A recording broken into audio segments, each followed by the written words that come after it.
dots looking forward. You can only connect them looking backwards.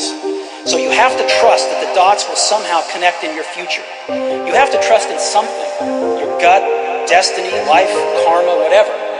Because believing that the dots will connect down the road will give you the confidence to follow your heart